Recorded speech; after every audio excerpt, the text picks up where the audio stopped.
Ms. Low Yen Ling.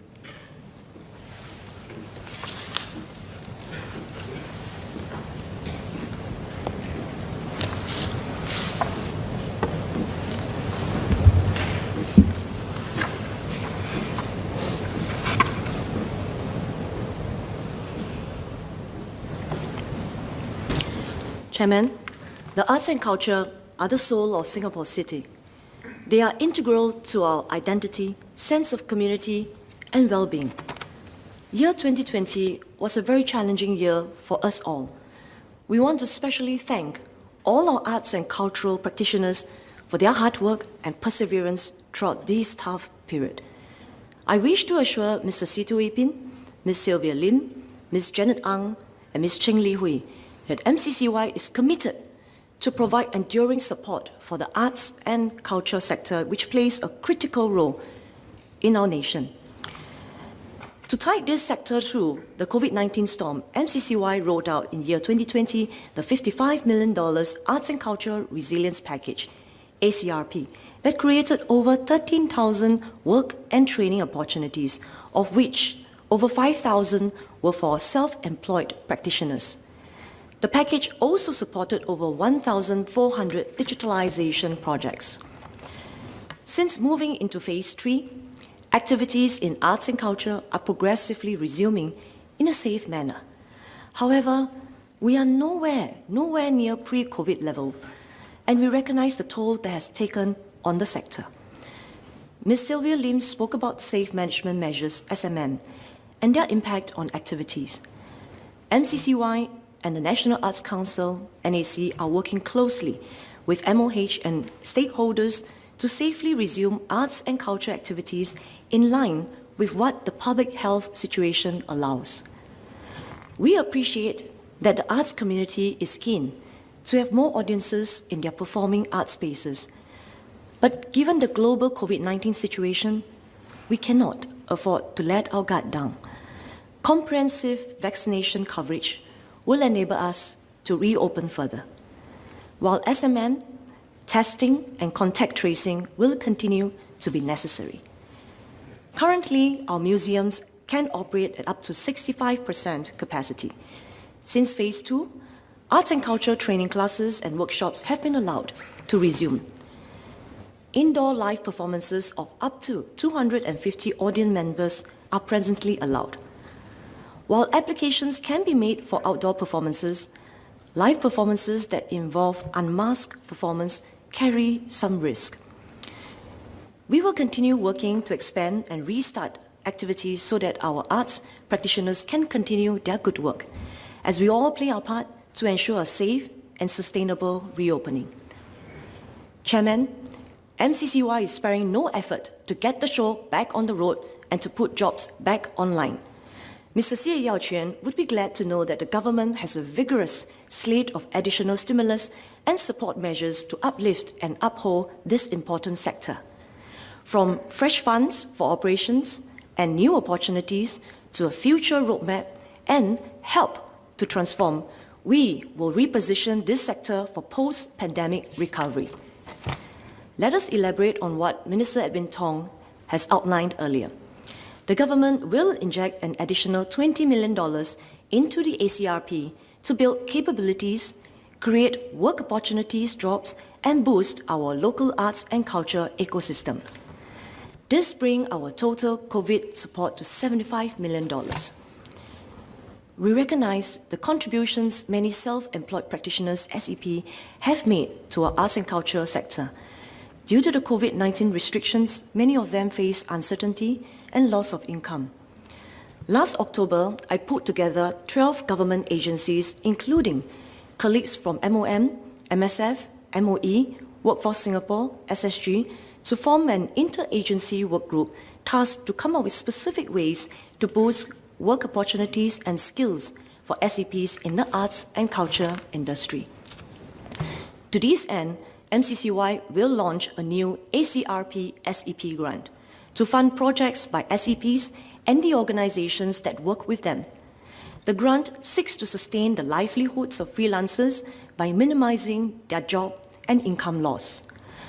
Each project can receive up to $50,000 in funds. The projects can involve live performances, digital presentations, or skills development. We hope this wide-ranging grant, when launched by June 2021, will inject fresh work opportunities for self-employed practitioners and spur them on to create new projects that hone their craft or gear up with skills for post-COVID recovery. Ms. Lim asked about the impact of the pandemic on arts practitioners, while Ms. Janet Ang spoke about helping our artists to enhance their skills and pivot to other sectors. Our creative and technical practitioners are talented and resilient. The recent virtual career fair organized by NAC and NTUC attracted a total of 27 employers from the arts and adjacent sectors of design, media, and education. They offered close to 190 jobs opportunities, which drew responses from over 130 applicants. This positive development reflects the value and continued demand for the skills of freelancers and bodes well for our creative economy. To date, the ACRP has also generated over 5,000 work and training opportunities for SEPs. Chairman, there is no returning to the pre-pandemic days. And like many other sectors, the arts and culture industry has to transform and reposition itself for post-COVID world. MCCY will introduce a new Business Transformation Fund, BTF, to equip and enhance the arts and culture sector's capabilities for the future and catalyze its capacity to transform and pivot to new opportunities. Under the BTF, Business Transformation Grant offers arts and culture organizations up to $30,000 to digitalize or improve their administration and service delivery. Organizations that pull together to explore co-solutioning IT projects that benefit multiple users or have potential for industry spin-off can apply for up to $200,000 in funding. MCCY and NAC will also work with our partners to commission work and co-create business transformation solutions that position arts and culture outfits for the future. In addition to these booster shots that gear us up for the new normal, MCCY will also continue to offer relief for daily operations. We will extend the ACRP operating grant to keep arts and culture groups going by helping them to defray operating costs. Each organization will receive $35,000 in funding. Furthermore, we will extend the venue hire subsidy of 80% for another 3 months, from April to June 2021. Year 2020, more than 300 venues were hired under this scheme. We encourage arts and cultural practitioners to take advantage of this subsidy to hold shows, programs, or workshops at the many different spaces available. MCCY will also expand the subsidy to cover more venues. Chairman, in Mandarin, please. 文化、社区及青年部为帮助文化艺术界人士应对冠病疫情的挑战，在去年推出了艺术文化坚韧配套。今年我们将额外拨款2000万元加强配套。此外，还会推出第2轮的营运津贴，帮助我们文化艺术工作者应对营运成本，维持运作。我们也将高达80%的场地租金补贴延长到今年6月。我们也深刻了解到，冠病疫情给艺术自由业者带来更多的不确定性。为此，我们将在今年6月为艺术自由业者推出新的计划，让他们与合作机构联合申请高达5万元的津贴，资助艺术项目。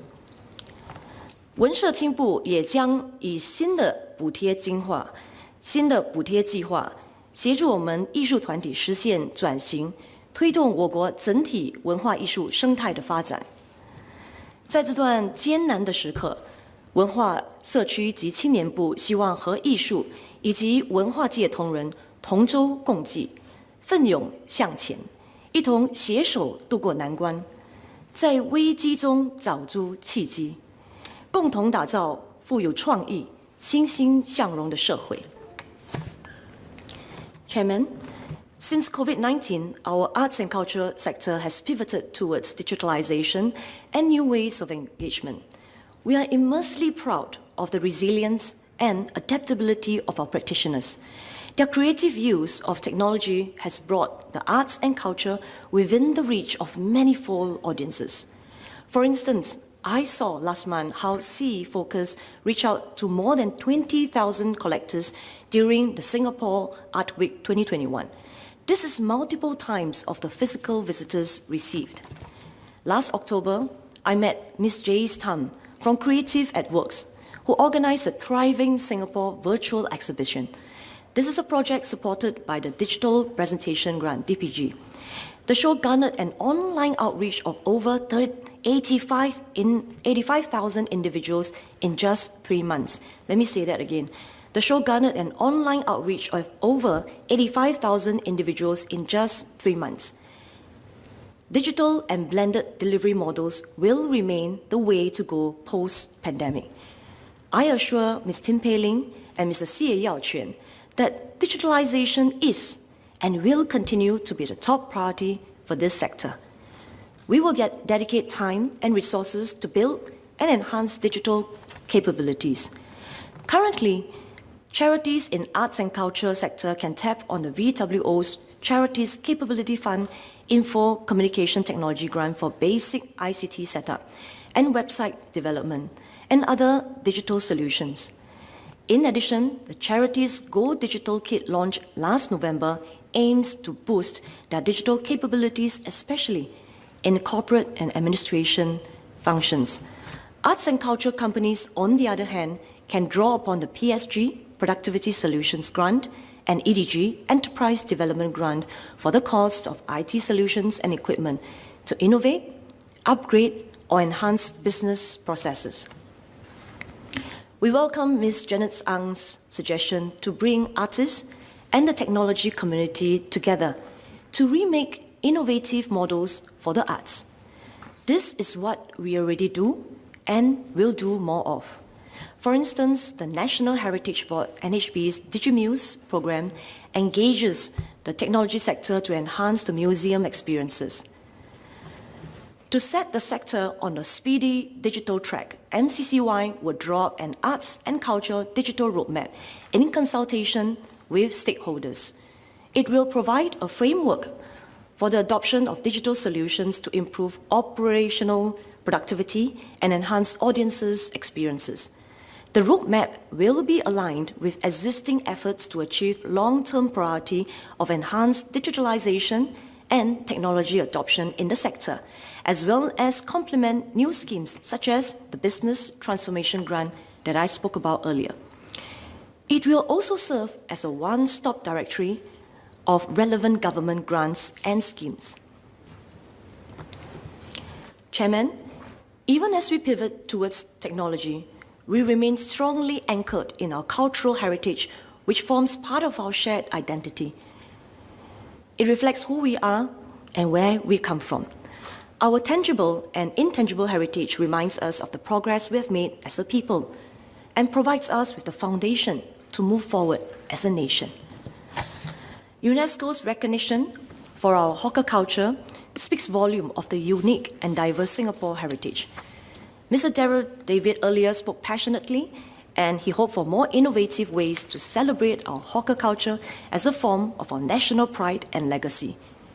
We are indeed proud of our cultural assets and want to share this with the world. To this end, we will widen our search to put other aspects of our cultural heritage for UNESCO nomination.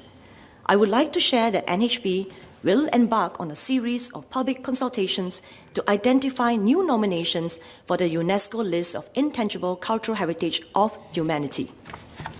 We invite all Singaporeans to actively contribute their ideas and suggestions to NHB when more details are announced.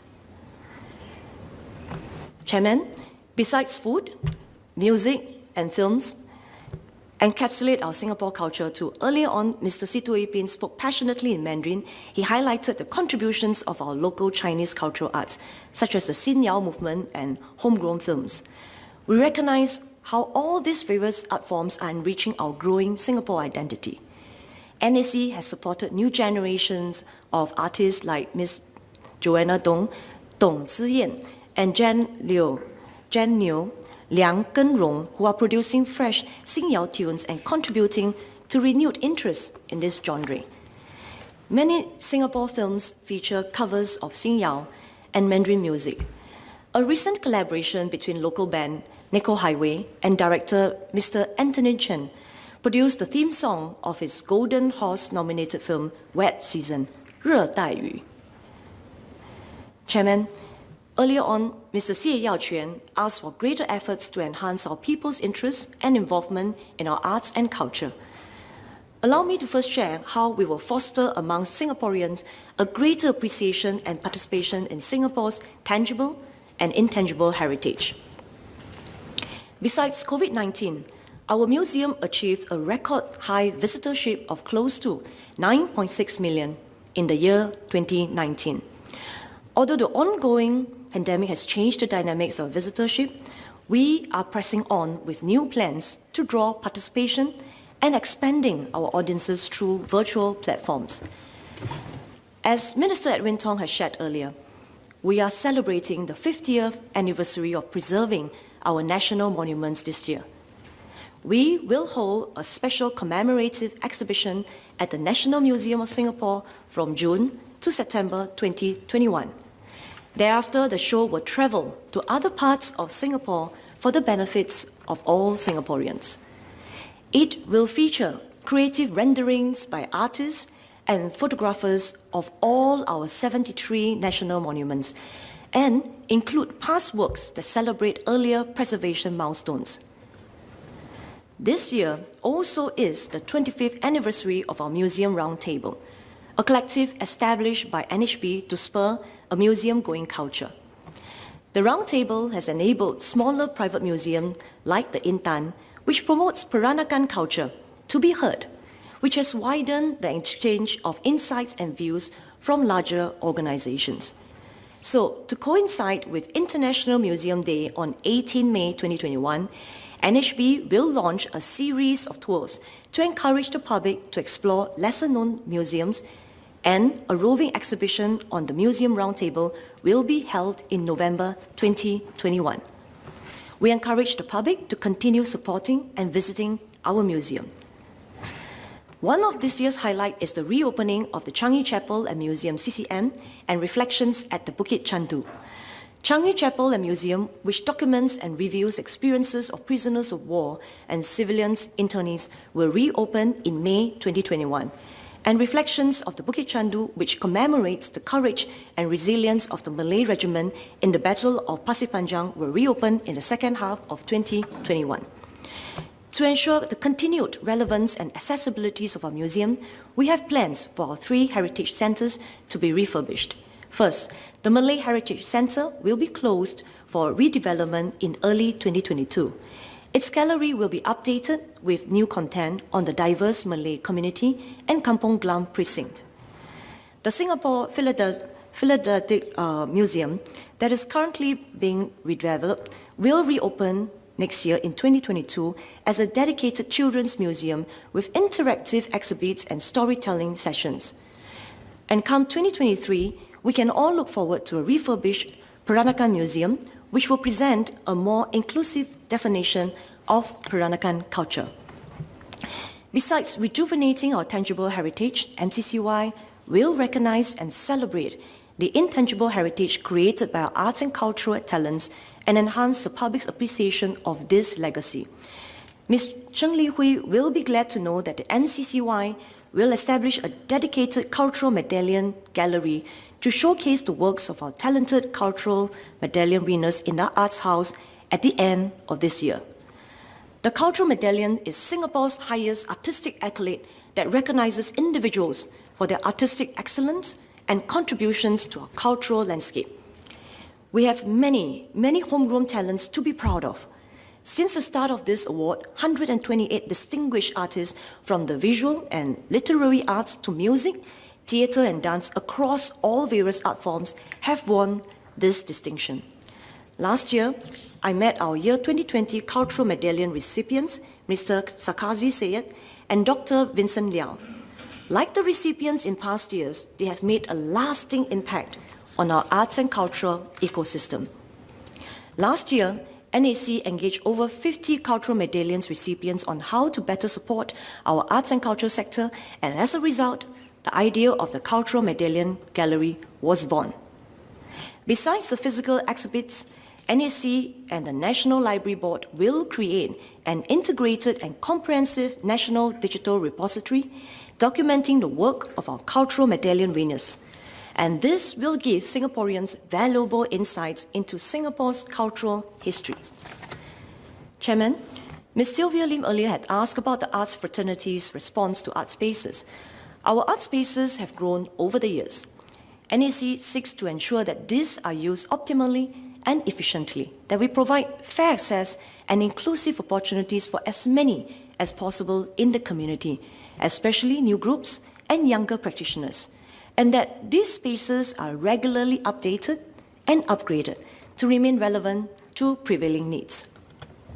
NAC had conducted extensive consultations ahead of the launch of the Framework for Art Spaces scheme in year 2010 and our SG Arts Plan in year 2018. In all these engagements, the art community acknowledged that arts spaces should benefit more artists, especially new and upcoming talents. This view was also reflected in the Arts Plan.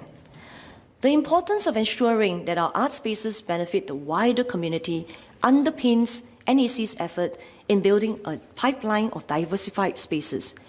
This is so that more practitioners can utilize multi-talented spaces for art making, capability development, and audience engagement. Chairman, without a doubt, our arts and culture are a source of pride, uniting Singaporeans from all walks of life.